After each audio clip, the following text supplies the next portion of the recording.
Olá, irmãos e irmãs em Cristo Jesus. Eu venho aqui gravar para vocês mais um vídeo aqui no meu canal da Bíblia, Ouvindo a Voz de Deus.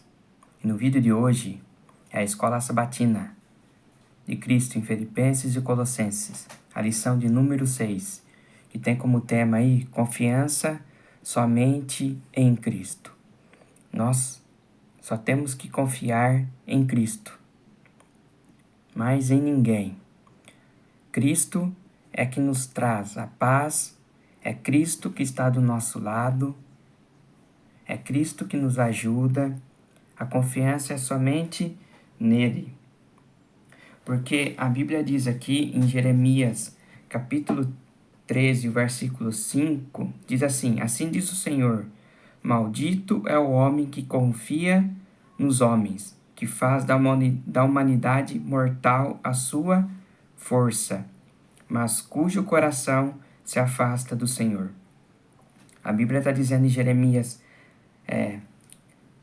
17, verso 5, que maldito é o homem que confia nos homens.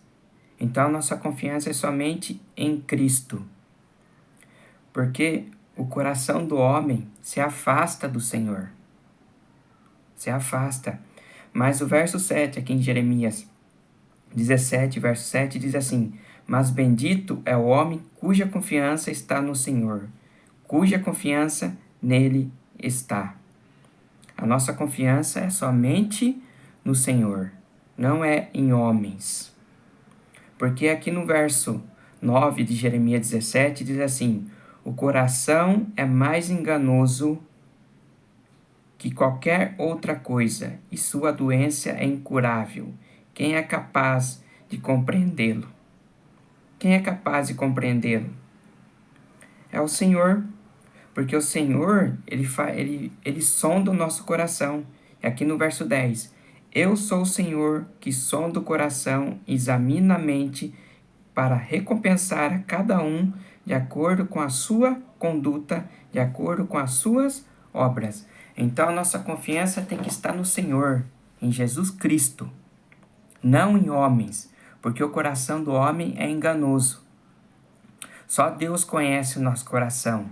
Deus sabe se o seu coração é enganoso, se o seu coração é enganoso, aquele coração que pratica maldade. Deus conhece.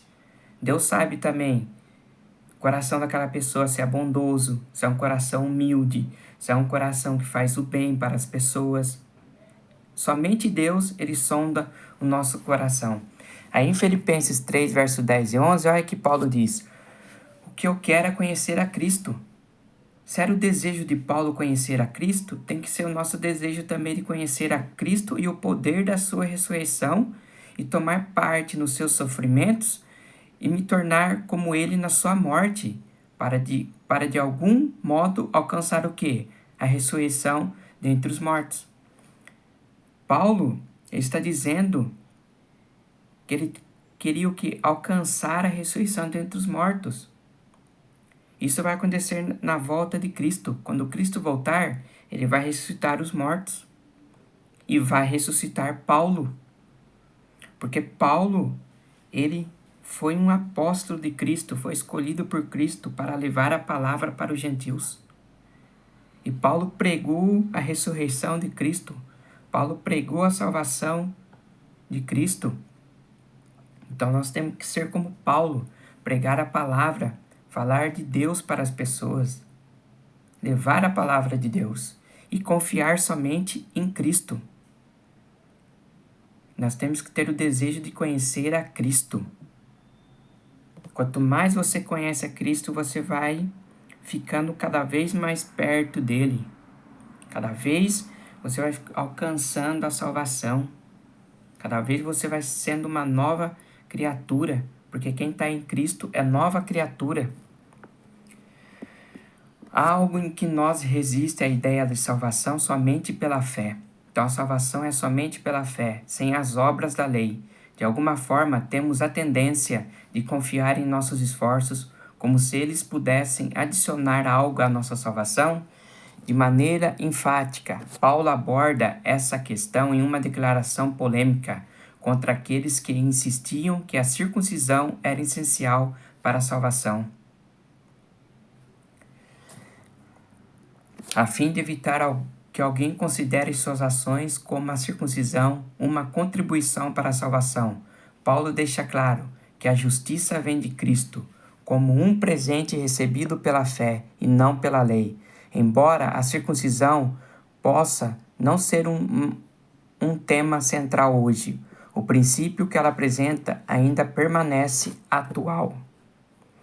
A própria reforma protestante teve início por causa dessa questão, o papel da fé e das obras na vida de um seguidor de Cristo. No final, Cristo é tudo para nós, autor e consumador da fé, Hebreus 12:2. Quando nossas prioridades estão no lugar certo, vivemos com a certeza do amor de Deus e desfrutamos desde já da promessa de salvação, sem colocar nenhuma confiança na carne. Então, a nossa confiança tem que estar em Deus e não na carne. A confiança nossa é em Deus, é em Cristo Jesus, porque Cristo é tudo para nós. Cristo é autor e consumador. Vivemos o quê? Com o amor de Deus e desfrutamos desde já essa promessa da salvação. Nós somos salvos pela graça. Graça não é um dom nosso, é um dom de Deus. A graça de Cristo é para todos que aceitam a Ele. Vamos para a parte de domingo, alegrando-se no Senhor. Nós temos que alegrar aonde? Em Deus. Somente em Deus nós temos que nos alegrar. Alegria no Senhor. Aqui em Filipenses 3, verso do 1 ao 3, Paulo diz assim: Resta, irmãos meus, que vós regozijeis no Senhor. Não me aborreço de escrever-vos as mesmas coisas, e a segurança para vós. Guardai-vos dos cães, guardai-vos dos maus obreiros, guardai-vos da circuncisão, pois a circuncisão somos nós, que servimos a Deus no Espírito e nos gloriamos em Jesus Cristo e não confiamos na carne. Paulo está dizendo que não é que tem que guardar dos cães, que são pessoas más, guardar dos maus obreiros, esses obreiros que vêm com falsos ensinos, ensinando falsos ensinos. Paulo está falando assim: guardai-vos deles, não aceitar os ensinos deles. Guardai-vos dos cães, das pessoas más. É isso que Paulo está dizendo. E gloriar somente a Cristo e não confiar na carne. É isso que Paulo está dizendo. Aqui na Nova Versão Internacional, que diz assim: cuidado com os cães, cuidado com esses que praticam o mal, meus queridos. Cuidado com a falsa circuncisão. Paulo está dizendo, nós somos a circuncisão. E Paulo diz, nós que adoramos pelo Espírito de Deus, que nos gloriamos em Cristo Jesus e não temos confiança alguma na carne. Que Paulo fala, não tenham confiança na carne. Gloriem a Cristo, alegrem-se no Senhor e confie no Senhor Jesus Cristo. É isso que Paulo está dizendo. Que aspecto positivo e negativo Paulo destaca nesse texto e como eles se relacionam, de que forma ele descreve os crentes? Paulo começou com um tom bastante positivo, quase dando a impressão de que estava encerrando sua carta. No entanto, ele ainda tinha mais a dizer. Ele retomou um dos temas centrais da epístola, alegrar-se no Senhor. Nesse trecho, ele apresentou várias razões para isso, sendo a principal confiança em Cristo e não em nós mesmos. Queridos, a sua confiança tem que ser em Cristo e não em você mesmo. Paulo está dizendo isso. Paulo está dizendo, nós gloriamos em Cristo Jesus. Glorie em Cristo. Confiem em Cristo, em vez de confiarmos na carne. Não confie na carne, porque o coração nosso é enganoso. O coração do homem é enganoso. Maldito o homem que confia no homem.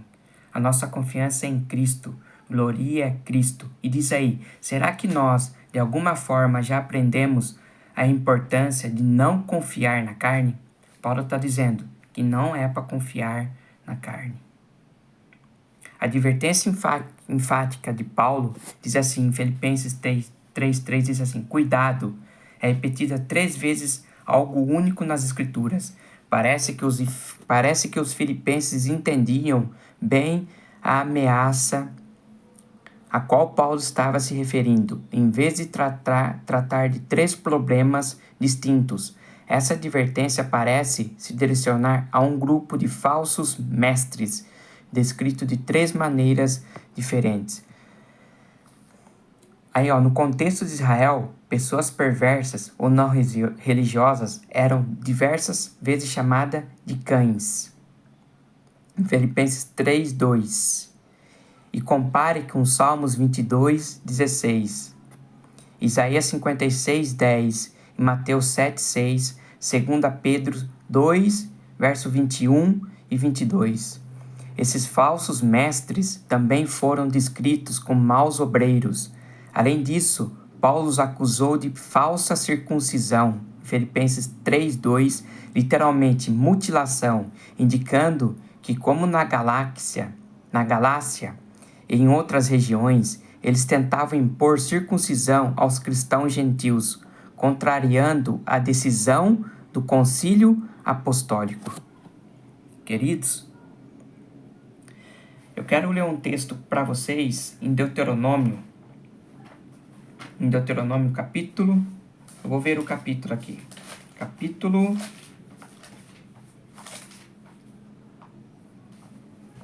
eu vou achar aqui o versículo, só um minuto.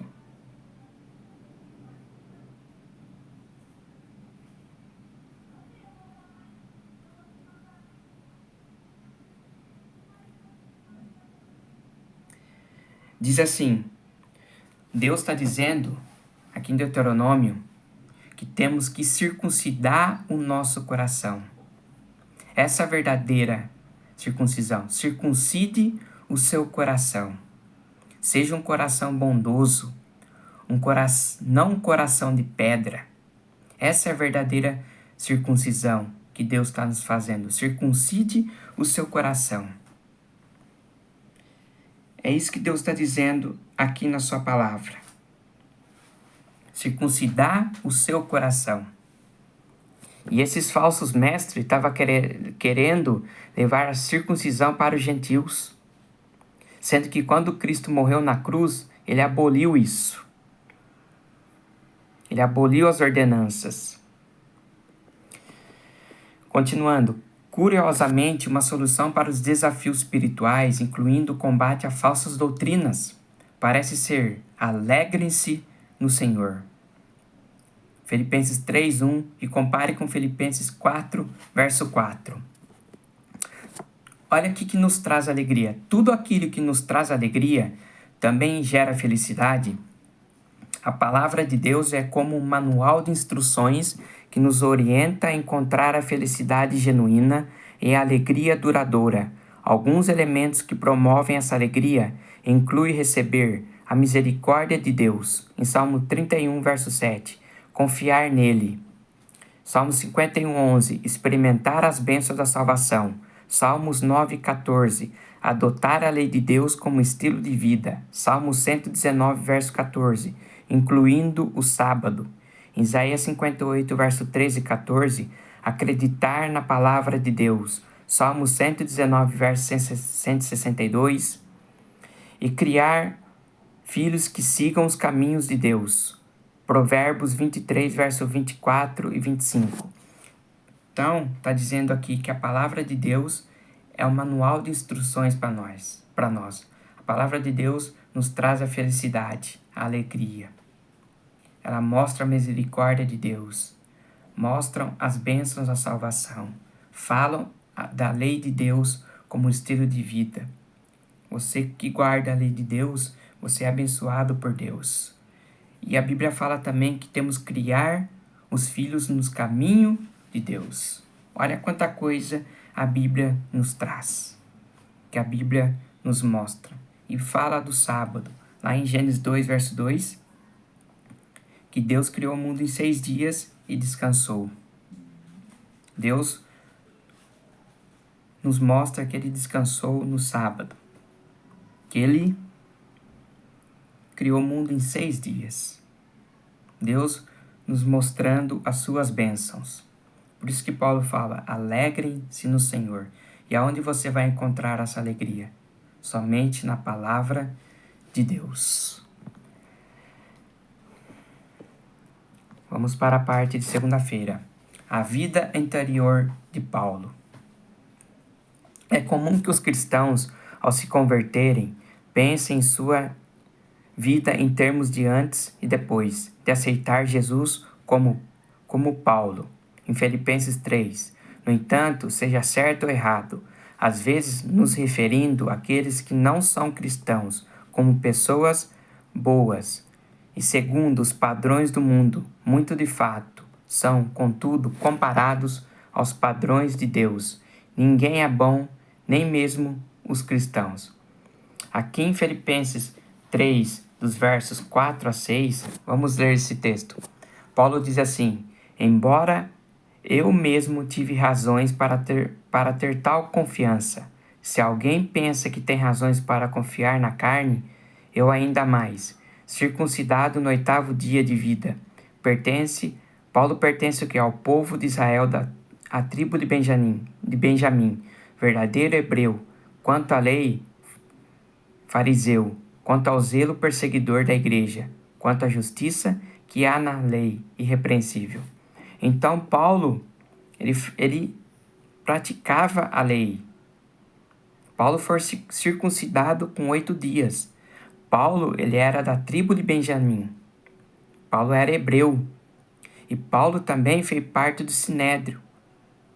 Paulo também foi um perseguidor da igreja. Vocês vê lá em Atos 9, Paulo pediu cartas para o sumo sacerdote para perseguir a igreja. Chegando em Damasco, Paulo viu uma luz forte que ele caiu por terra. Ele ouviu uma voz. Paulo, Paulo, por que tu me persegues? Aí ele falou assim, de quem é essa voz? Sou eu, Jesus Cristo Nazareno, a quem tu persegues. Então Paulo estava perseguindo os cristãos, também estava perseguindo Jesus. Naquele momento que Paulo ouve a voz de Jesus, ele se converte ali. Paulo entende que Jesus estava vivo. E Jesus falou com ele, de um perseguidor a um apóstolo de Cristo. Paulo menciona diversos aspectos de sua vida em que em um outro tempo ele viu como motivo de orgulho. Quais são esses aspectos? Como você descreveria os pontos positivos de sua própria vida, tanto do passado quanto do presente? Paulo fez um contraste claro entre os judeus crentes que propagavam falsas doutrinas e os cristãos não circuncidados que confiavam plenamente em Cristo para a salvação, sem depender de práticas humanas, como a circuncisão. Hebreus 6:1, 9 e 14, comparar com Romanos 2, dos versículos 25 a 29. Embora a vida passada de Paulo e sua origem fossem impressionantes para os padrões de judeus, nada disso contribuía para a sua salvação. Na verdade, essas credenciais o impediram, por um tempo, de enxergar sua real necessidade de Cristo. Paulo não era apenas circuncidado, ele era do 8º dia, o que indicava que, como israelita de nascimento, membro do povo da aliança, foi circuncidado exatamente no seu 8º dia de vida, conforme a lei. Ele também fazia parte da tribo de Benjamim, uma das maiores importantes, que incluía cidades de grande relevância em Israel. Além disso, Paulo falava hebraico fluentemente, como aluno de Gamaliel, o velho, em Atos 22, verso 3 e 26, verso 4 e 5. E fariseu possui um profundo conhecimento da lei e de suas tradições. Então está falando que Paulo ele tinha um conhecimento da lei e as suas tradições. Ele aprendeu com quem? Gamaliel. Gamaliel que instruiu Paulo na lei. Paulo foi um aluno dele e aprendeu com ele tudo que a lei falava. Paulo aprendeu tudo. E fala que Paulo era tão zeloso pela lei que chegou a perseguir a igreja, acreditando que ele ameaçava o estilo de vida judaico que ele pensava ser ordenado por Deus, embora fosse considerado irrepreensível segundo a justiça, baseada em normas humanas. Paulo percebeu que a verdadeira exigência da lei era muito mais profunda do que ele imaginava, o que sem Cristo ele estava condenado diante dela. Então Paulo percebeu que sem Cristo ele estava condenado pela lei diante dela. Paulo percebeu isso. Paulo viu que ele estava fazendo tudo errado, perseguindo a igreja. Ele pensando, eu estou fazendo o que a lei manda, estou perseguindo os cristãos. Mas Paulo entendeu que ele estava fazendo errado. Paulo entendeu que a exigência da lei era o quê? Muito mais profunda do que ele imaginava. Que sem Cristo, Paulo estava condenado diante dela. Paulo percebeu isso. Lá em Damasco, quando ele caiu por terra, que ouviu a voz de Jesus, Paulo se converteu ali. Cristo escolheu ele para ser seu apóstolo, para levar o evangelho para os gentios. Paulo entendeu que a circuncisão não se importava para seguir a Cristo. Paulo entendeu que a circuncisão não valia de nada. Paulo entendeu que tinha que seguir a Cristo e confiar em Cristo. E Paulo falou isso para os gentios. Confie em Cristo. A circuncisão não vale nada. A circuncisão era da lei. Agora em Cristo não precisa mais de circuncisão. É somente seguir a Cristo.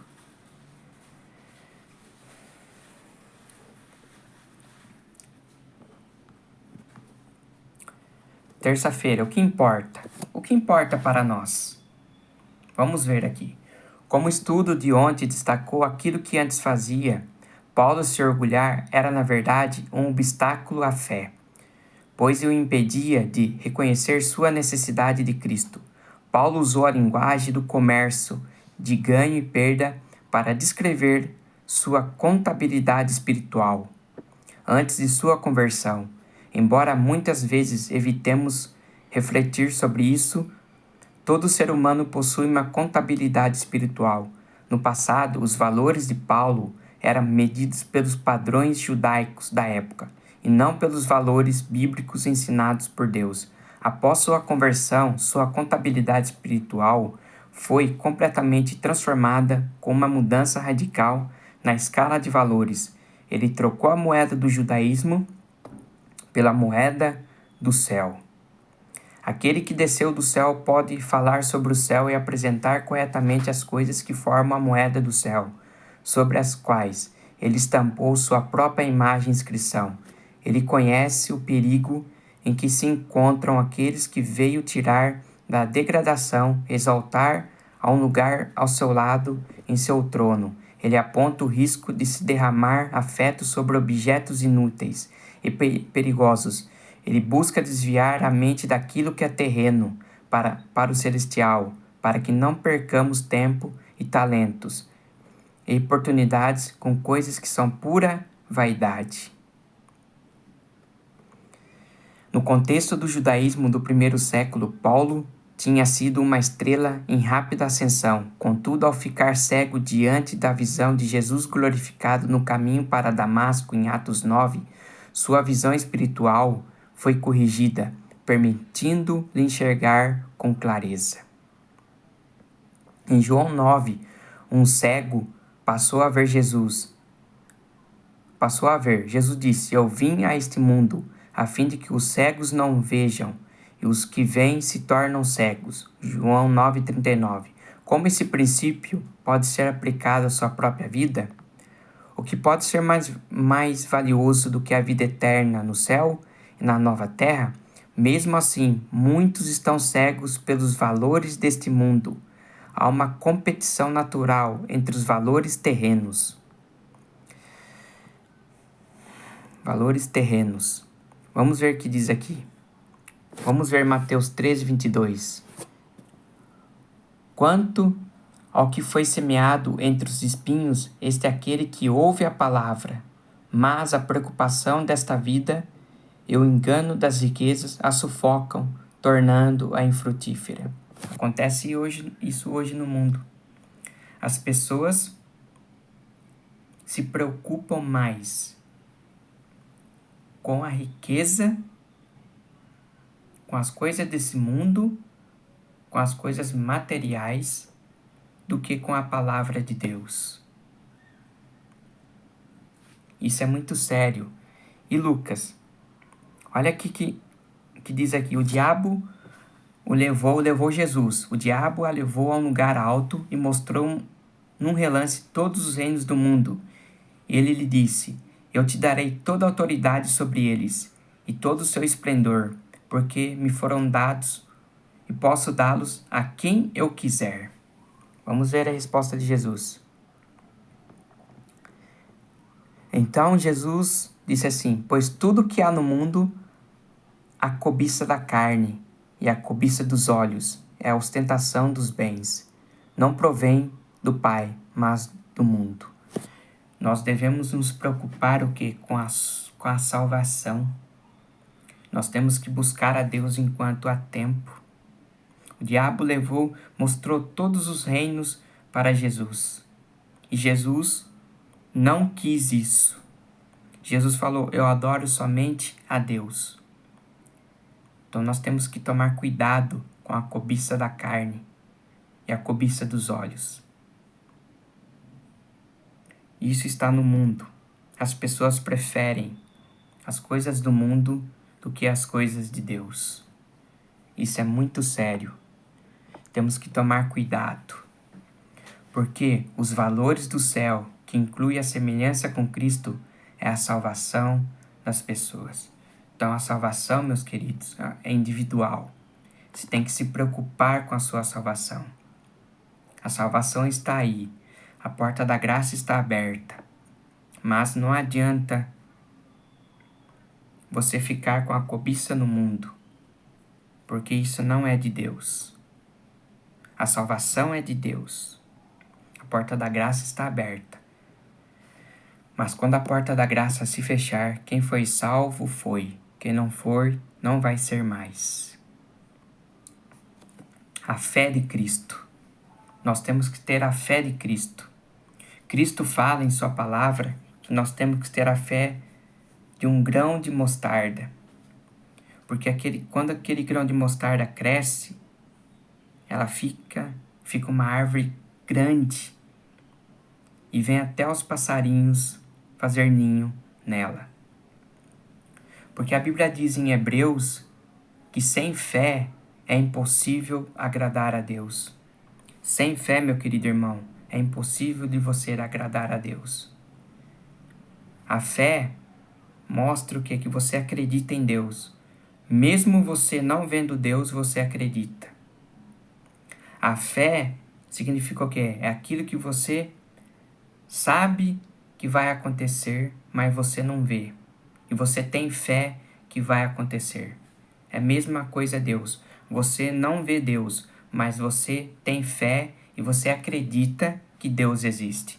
Isso é ter fé, é acreditar. Não devemos deixar passar despercebida a ideia central de Paulo na estrada para Damasco. Ele viveu uma troca extraordinária ao abandonar sua antiga vida baseada na lei para experimentar a presença do próprio Cristo, para ganhar Cristo e ser achado por Ele. Paulo fez isso. Paulo se entregou a Jesus na estrada para Damasco. Ele se converteu ali. Quando ele conheceu a Jesus, quando ele ouviu a voz de Jesus, ele se converteu e se tornou um pregador da palavra de Deus. Vamos ler essas passagens. Olha só em Efésios 1:4. Porque Deus nos escolheu nele antes da criação do mundo, para sermos santos e irrepreensíveis em sua presença. Então Deus nos escolheu. Desde a criação do mundo, Deus escolheu você para ser santo, para pregar a sua palavra, para ter uma comunhão com Ele, para confiar nele. Deus escolheu você. 2 Coríntios 5:21 diz assim: Deus tornou pecado para nós, aquele que não tinha pecado, para que nele nos tornássemos justiça de Deus. Então Deus se tornou pecado por nós. Quem se tornou pecado por nós? Jesus, quando ele veio a este mundo. Ele morreu por você. Jesus se tornou pecador entre nós, pegou todos os nossos pecados para ele, para que nele nos tornássemos justiça de Deus. Olha o que Jesus fez por você. Colossenses 2:9. Pois em Cristo habita corporalmente toda a plenitude da divindade. Então, em Cristo habita o quê? Toda a plenitude da divindade. Em Gálatas 2:20 diz o seguinte: fui crucificado com Cristo. Assim já não sou eu quem vive, mas Cristo vive em mim. A vida que agora vivo, no corpo vivo pela fé no Filho de Deus, que me amou e se entregou por mim. Paulo está dizendo, olha, Cristo vive em mim. Cristo se entregou por mim. Agora eu vivo pela fé no Filho de Deus. Nós temos que deixar Cristo viver em nós. Paulo se tornou uma nova criatura. Paulo abandonou o que ele fazia de errado. Ele era um perseguidor da igreja. Paulo se tornou um apóstolo de Cristo. Paulo foi batizado. Paulo se entregou a Cristo. Como Paulo se entregou a Cristo, você também tem que se entregar a Cristo e fazer a sua vontade por Ele. E Cristo te ama. Ele morreu por você. Ele se entregou por você numa cruz do Calvário, derramando o seu sangue. Cristo fez isso por você. Com base nessas passagens, como você entende o significado de estar nele, ou seja, em Cristo? A expressão em Cristo mencionada por Paulo tem sido amplamente debatida. Talvez a melhor explicação venha do propósito do próprio apóstolo, de fazer convergir em Cristo todas as coisas, nos céus e na terra, na administração da plenitude dos tempos. Esse foi o propósito de Deus desde o início. Paulo também esclarece como isso ocorre.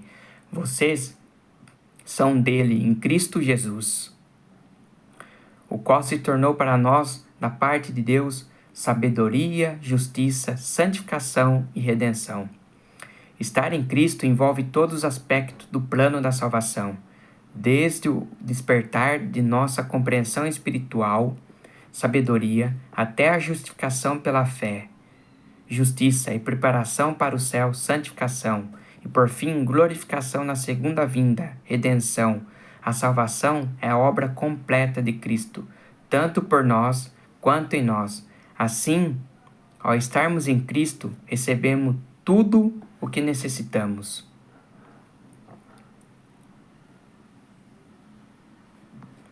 Parte de quinta-feira. Só uma coisa, conhecer a Cristo. Queridos, se o desejo de Paulo é conhecer a Cristo, o nosso desejo também tem que ser de conhecer a Cristo. Estar com Cristo. Você quer conhecer a Cristo? Leia a Bíblia Sagrada. Ali você vai conhecer a Cristo. Tudo o que você tem que fazer é conhecer a Cristo. Somente na Bíblia Sagrada. Vamos ver Filipenses 3, do 10 a 16.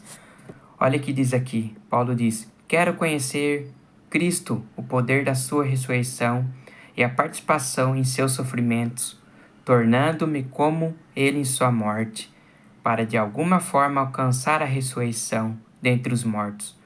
Não que eu já tenha obtido tudo isso, ou tenha sido aperfeiçoado, mas prossigo para alcançá-lo, pois para isso também fui alcançado por Cristo Jesus.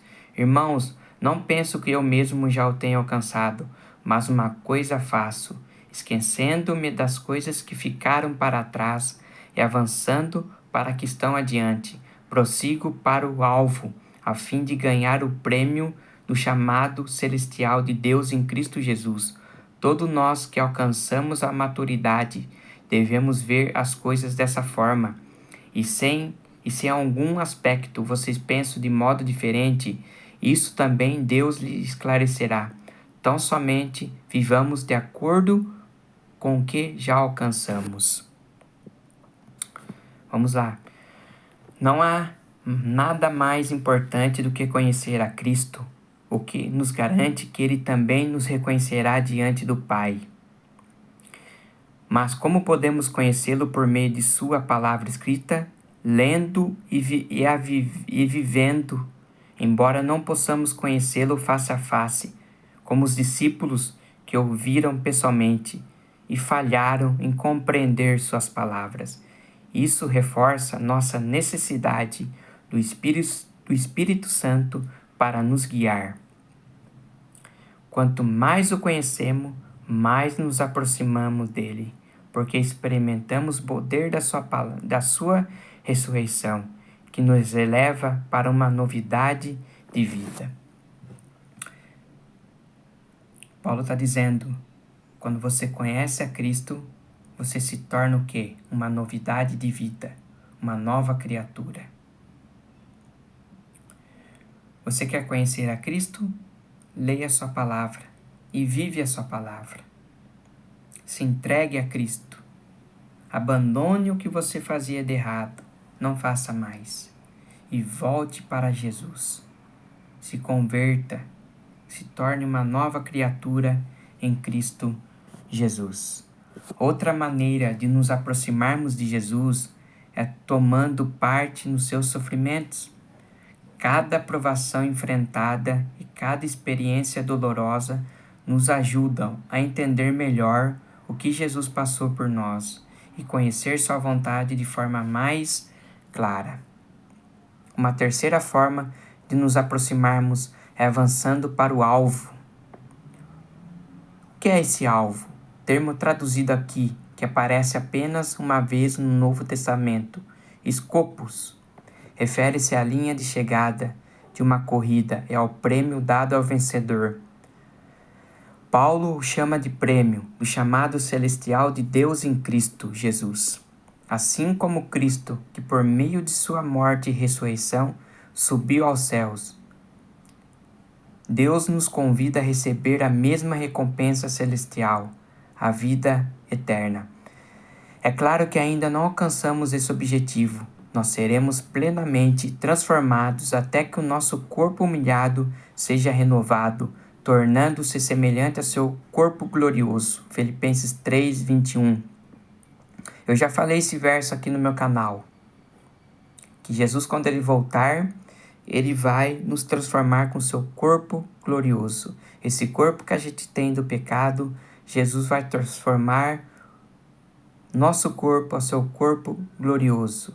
Mas isso vai acontecer em sua volta, quando Ele voltar a esta terra. Entretanto, a conhecê-lo e buscar sua presença, diariamente avançamos em direção ao alvo de ser semelhantes a Jesus em todos os aspectos possíveis agora. Essa era a coisa em que Paulo se concentrava. Se Paulo se concentrava nisso, nós também temos que nos concentrar nisso. Vocês vão entender. Há uma corrida. Quando o corredor vai correr, ele se prepara, ele treina, ele se prepara para essa corrida. Ele se alimenta, uma alimentação balanceada. Ele tem que se preparar para vencer essa corrida. E quando ele vence essa corrida, o que espera para ele? Uma medalha. Ele ganha uma medalha, porque ele conquistou essa corrida. O que Paulo está falando para buscar o alvo é buscar a Cristo. Nós temos que chegar, correr até Cristo. E Cristo, qual vai ser o prêmio que Cristo vai nos dar? A vida eterna. Esse é o prêmio que Cristo vai nos dar. Quando Ele voltar a esta terra, Ele vai nos dar a vida eterna. Na eternidade vai ter o quê? Não vai ter mais morte, mais dor, mais nada. Nós vamos ter o corpo de Cristo, o corpo glorioso de Cristo. Isso é o prêmio que Cristo vai nos dar. Assim como em uma corrida, nós não prendemos ao passado, nem nos preocupamos com quem ficou para trás. Nosso foco está exclusivamente no que está à frente, o prêmio celestial que nos aguarda. A imagem é clara, um corredor totalmente dedicado ao objetivo, esforçando-se ao máximo, inclinando-se para alcançar a linha de chegada. Então esse é o nosso prêmio que Cristo vai nos dar, a eternidade. Confie em Cristo. Seja semelhante a Cristo aqui nesta terra. Faz o bem.